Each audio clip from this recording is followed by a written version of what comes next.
অপৰিমেয় সংখ্যাৰ লগতে সহমৌলিক সংখ্যা কাক কয় সেইটো শিকিম আৰু উপপাদ্য 1.32 পঢ়িম লগতে প্ৰমাণ কৰিম যে ৰোধটো অপৰিমেয় আৰু HSLC 2020 ত অহা এটা প্ৰশ্নৰ সমাধান কৰিম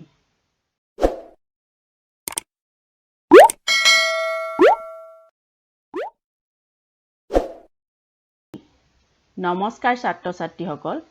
তোমালোকে নৱম শ্ৰেণীত অপৰিমেয় সংখ্যা কাক কয় আৰু অপৰিমেয় সংখ্যাৰ উদাহৰণ শিকি আহিছা আহাচোন এবাৰ মনত পেলাই লওঁ অপৰিমেয় সংখ্যা কাক কয় যিবোৰ সংখ্যা p by q আহিত য'ত p আৰু q অখণ্ড সংখ্যা আৰু q not equal to 0 প্ৰকাশ কৰিব নোৱাৰি তাকে অপৰিমেয় সংখ্যা বুলি কোৱা হয় আমি শিকিছিলো যিবোৰ সংখ্যা p by q আহিত প্ৰকাশ কৰিব পাৰি সেইবোৰ সংখ্যাক পৰিমেয় সংখ্যা বুলি কোৱা হয় আৰু যিবোৰ সংখ্যা p by q আহিত প্ৰকাশ কৰিব নোৱাৰি অৰ্থাৎ পৰিমেয় নহয় সেইবিলাক সংখ্যা হৈছে অপৰিমেয় সংখ্যা তোমালোকে ইয়াৰ উদাহৰণো নৱম শ্ৰেণীত শিকিছা যেনে পাই আৰু অসীম দশমিক ভগ্নাংশ যিবিলাক পৌনাপৌনিক নহয় আৰু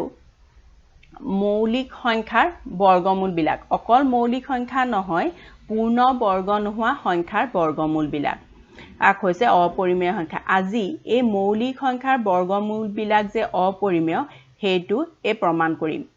তাৰ আগতে এটা উপপাদ্য শিকি লওঁ আহা উপপাদ্য 1.3 উপপাদ্য 1.3 ত কৈছে ধৰা p মৌলিক যদি p এ a স্কয়াৰক হৰণ কৰে তেন্তে p এ a ক হৰণ কৰিব য'ত a এটা যোগাত্মক অখণ্ড সংখ্যা এই উপপাদ্যটোত কৈছে যে এটা মৌলিক সংখ্যা p ৰ ক্ষেত্ৰত যদি p এ a স্কয়াৰক হৰণ কৰে অৰ্থাৎ a স্কয়াৰটো যদি p ৰে বিভাজ্য হয় তেন্তে p এ a কো হৰণ কৰিব অৰ্থাৎ a টো p এ বিভাজ্য হ'ব য'ত a এটা যোগাত্মক অখণ্ড সংখ্যা তাৰ মানে আমি উপপাদ্যটোৰ পৰা বুজি পালো যে যদি এটা মৌলিক সংখ্যা এটা যোগাত্মক সংখ্যা বৰ্গক হৰণ কৰে তেতিয়া হলে সেই মৌলিক সংখ্যাটোৱে যোগাত্মক সংখ্যাটোকো হৰণ কৰিব এটা উদাহৰণ ললে তোমালোকে চাকে ভালদৰে বুজি পাবা আহাচোন এটা উদাহৰণ লওঁ ধৰা 5 সংখ্যাটোৱে 625ক হৰণ যায় নহয় নে 625 টো হৈছে 25ৰ বৰ্গ তাৰ মানে 5 ৰে যদি 625ক হৰণ যায় তেতিয়া হলে 5 ৰে 25 টোকো হৰণ যাব ঠিক তেনেদৰে আৰু এটা উদাহৰণ চাওঁচোন 2 সংখ্যাটোৱে 16 হৰণ যায় নহয় নে 2 8 গুণ 16 16 টো কিহৰ বৰ্গ 4 ৰ বৰ্গ তাৰ মানে 2 এ 4 স্কয়াৰক হৰণ যায় 4 বৰ্গক হৰণ যায় তেতিয়া হলে 2 এ 4 কো হৰণ যাব তাৰ পৰা আমি গম পালো যে কোনো এটা মৌলিক সংখ্যাই কোনোবা এটা অখণ্ড সংখ্যাৰ বৰ্গক হৰণ কৰিলে সেই মৌলিক সংখ্যাৰে সেই অখণ্ড সংখ্যাটোকো হৰণ যাব 5 ৰে 25 স্কয়াৰক হৰণ যায় হেকাৰণে 5 ৰে 25 কো হৰণ যায় 2 ৰে 4 স্কয়াৰক হৰণ যায় হে 2 এ 4 কো হৰণ যায় এতিয়া অন্য এটা সংজ্ঞা হিকো আহাচোন হেতু হৈছে সহমৌলিক সহমৌলিক সংখ্যা কাক কয় যদি দুটা সংখ্যাৰ গসাউ বা সাধাৰণ উৎপাদক 1 হয় তেন্তে সংখ্যা দুটাক সহমৌলিক বুলি কোৱা হয় দুটা সংখ্যাৰ সাধাৰণ উৎপাদক 1 বা গসাউ গৰিষ্ঠ সাধাৰণ উৎপাদক যদি 1 মানে সংখ্যা দুটাৰ অকল সাধাৰণ উৎপাদক একেই যদি থাকে তেন্তে সংখ্যা দুটাক সহমৌলিক বুলি কোৱা হয় যেনে 8 আৰু 9 টো লোৱাচোন ইয়াত 8 আৰু 9 ৰ সাধাৰণ উৎপাদক অকল 1 হেহে 8 আৰু 9 সহমৌলিক বুলি কোৱা হ'ব অন্য এটা উদাহৰণ লওঁচোন 3 আৰু 6 এই 3 ৰ এটা উৎপাদক 3 6 ৰ এটা উৎপাদক 3 নহয় নে 3 আৰু 6 একৰ বাহিৰেও অন্য এটা সাধাৰণ উৎপাদক আছে হেতু হৈছে 3 হেহে 3 আৰু 6 সহমৌলিক নহয় এটা ভগ্নাংশ লিখো আহাচোন 10 ভাগৰ 6 ইয়াত 6 ৰ এটা উৎপাদক 2 10 ৰো এটা উৎপাদক 2 নহয় নে আমাৰ ভগ্নাংশ এটা যদি কোনোবা এটা সাধাৰণ উৎপাদক থাকে তেতিয়া হলে সেই সাধাৰণ উৎপাদকটোৱে আমি ভগ্নাংশটো কটাকটি কৰি লঘিষ্ঠ আকাৰত প্ৰকাশ কৰো নহয় নে আহাচোন এতিয়া এই ভগ্নাংশটো 2 ৰে কাটো 6 ক 2 ৰে কাটিলে হ'ব 3 10 ক 2 ৰে কাটিলে হ'ব 5 অৰ্থাৎ ভগ্নাংশটো হ'ব 5 ভাগৰ 3 আমি ভগ্নাংশ বিলাক সাধাৰণতে এনেদৰে লঘিষ্ঠ আকাৰতে প্ৰকাশ কৰো নহয় নে ইয়াত 5 আৰু 3 একৰ বাহিৰে সাধাৰণ উৎপাদক অন্য নাই অৰ্থাৎ 5 আৰু 3 সহমৌলিক এতিয়া আহাচোন আমি ৰোধটো অপৰিমেয় বুলি প্ৰমাণ কৰো প্ৰমাণ কৰা যে ৰোধটো অপৰিমেয় আমি এইটো বিৰোধ পদ্ধতিৰে প্ৰমাণ কৰিম বিৰোধ পদ্ধতি মানে হৈছে আমি ইয়াৰ উল্টাটো ধৰি লম ইয়াত আমাক ৰোধটো অপৰিমেয় বুলি দিছে আমি ৰোধটো পৰিমেয় বুলি ধৰি লম যদি ৰোধটো পৰিমেয় তেতিয়া হলে তাক আমি a by b আকাৰত প্ৰকাশ কৰিব পাৰিম নহয়নে যদি ৰোধটো পৰিমেয় তেন্তে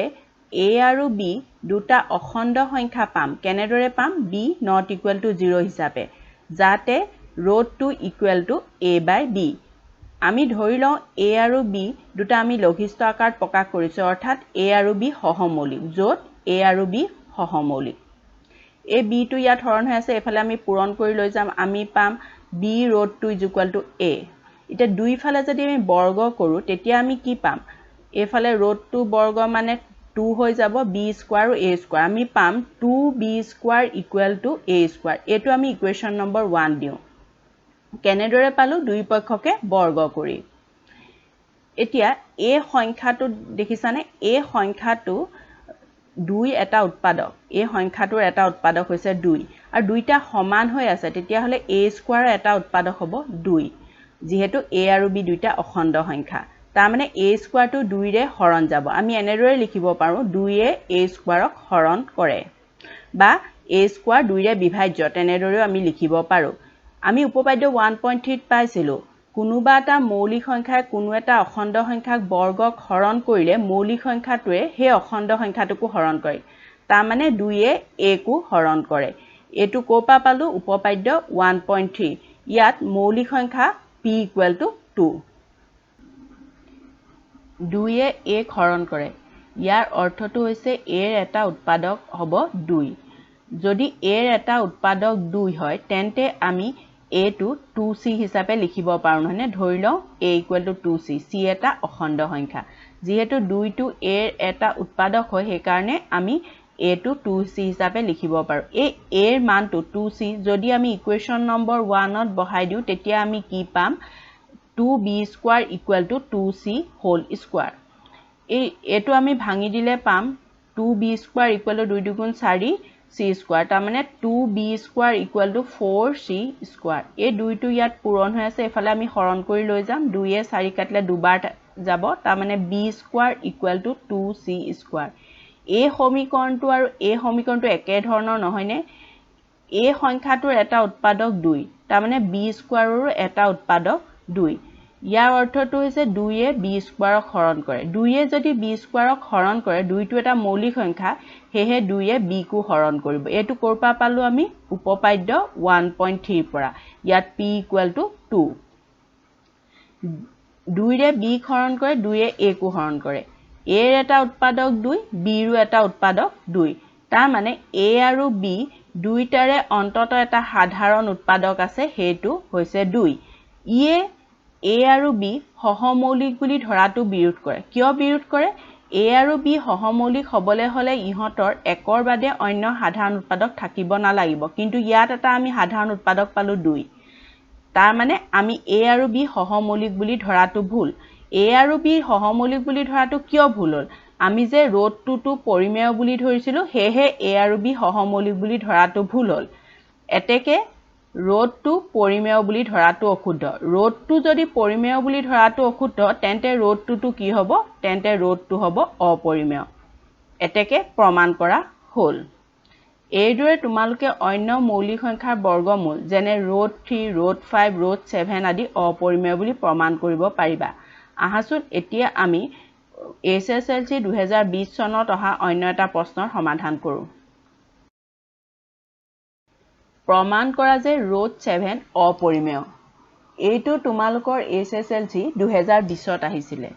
ইয়াৰ প্ৰমাণটো অলপ আগতে কৰা প্ৰমাণটো হতি সম্পূৰ্ণ একে মই মাত্ৰ তোমালোকৰ SSLC ত আহিছে বাবে এবাৰ লিখি দিব লৈছো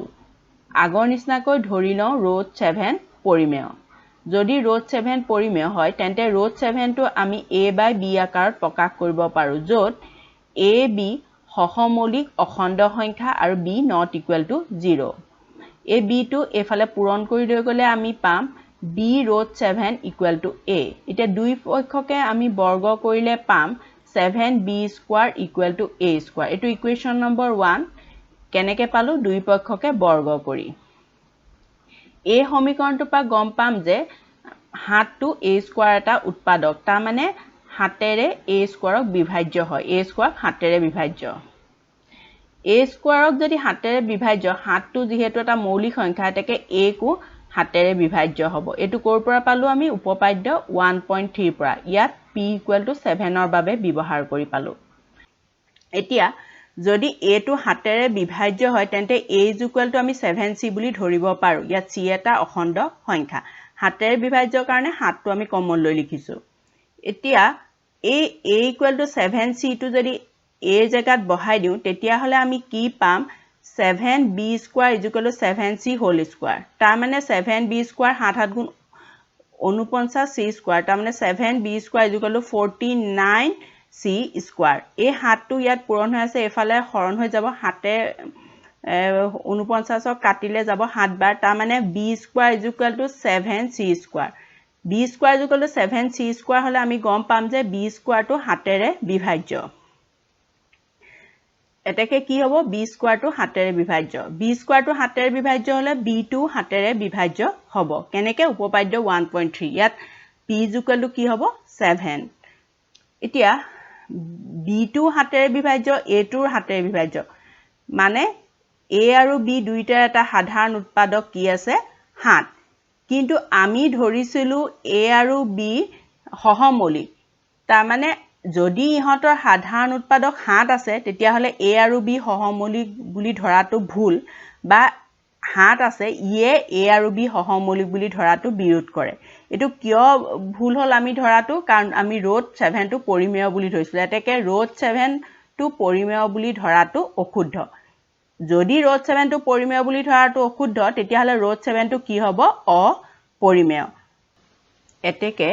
প্ৰমাণ কৰা হল তোমালোকে ধৰিব পাৰিছা সকে দুইটা প্ৰমাণ সম্পূৰ্ণ একে মাত্ৰ মই লিখুতে কেইটামান বাক্যৰ হলনি হৈছে তোমালোকে নিজৰ যিটো সুবিধা হয় সেই ধৰণে লিখিব পাৰিবা তোমালোকে এই ধৰণেৰে ৰোড 3 আৰু ৰোড 5 টো অপৰিমেয় বুলি প্ৰমাণ কৰিবাচোন নিজে কিবা নোৱাৰিলে কমেন্ট যোগে সুধিবা আজিৰ বাবে ইমানেই ধন্যবাদ